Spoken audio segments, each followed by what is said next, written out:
Praise the lord, హల్లెలూయా. మన ప్రభువైన యేసుక్రీస్తు నామములో మీ అందరికీ శుభవందనాలు తెలియజేస్తున్నాను. గత వీడియోలో మీతో మాట్లాడినట్లుగా పరలోక రాజ్యంలో మనం అడుగు పెట్టాలి అంటే మనకున్న విశ్వాసాన్ని గట్టిగా పట్టుకోవాలి, అంతవరకు పట్టుకుని నడవాలి అని చెప్పాను. అయితే పరలోక రాజ్యంలోనికి ఒక వ్యక్తి వెళ్ళాలా లేదా అనేది పూర్తిగా వాళ్ళ హృదయం మీద డిపెండ్ అయి ఉంటుంది, వాళ్ళ హృదయం మీద ఆధారపడి ఉంటుంది.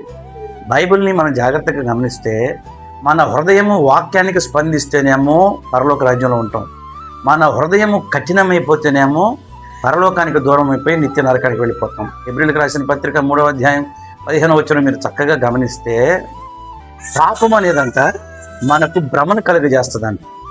పాపము మనకు భ్రమను కలుగజేసి మన హృదయాన్ని కఠినపరుస్తుందంట. హృదయము ఎవరికైతే కఠినమవుతుందో వారు దేవుని నుండి దూరంగా తొలగి వెళ్ళిపోతారు.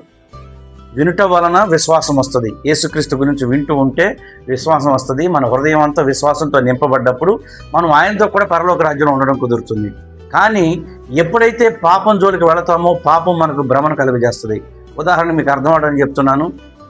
మనం ప్రతి ఆదివారం మందిరానికి వెళతాం, చక్కగా మందిరానికి వెళ్తున్నాం, భక్తి చేస్తున్నాం అని అనుకుంటున్నాం. కానీ మందిరానికి వెళ్ళే మనం మెల్లగా టీవీ చూడడం ప్రారంభిస్తాం. అక్కడ కనపడేవన్నీ మనకు భ్రమను కలిగజేస్తాయి. ఆదివారం మందిరానికి వెళ్తున్నాం, భక్తుని అని ఒక పక్క అనుకుంటున్నాం, కానీ మెల్లగా లోక సంబంధమైన విషయంలోనికి వెళ్ళిపోతున్నాం. దానివల్ల ఏం జరుగుతుందంటే మెల్లగా భ్రమ ప్రారంభమయ్యి చివరకు మన హృదయం కఠినమైపోయి ఆదివారం మందిరానికి వెళ్ళడం కూడా మిస్ చేసేస్తాం.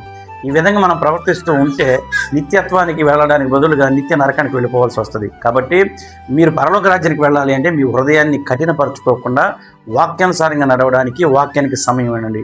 అప్పుడు ఖచ్చితంగా మనం పరలోక రాజ్యంలో ఆయనతో కూడా ఉంటాం. దేవుని కృప మనందరికీ తోడై ఉండి నడిపించుగాక. ఆమేన్. God bless you.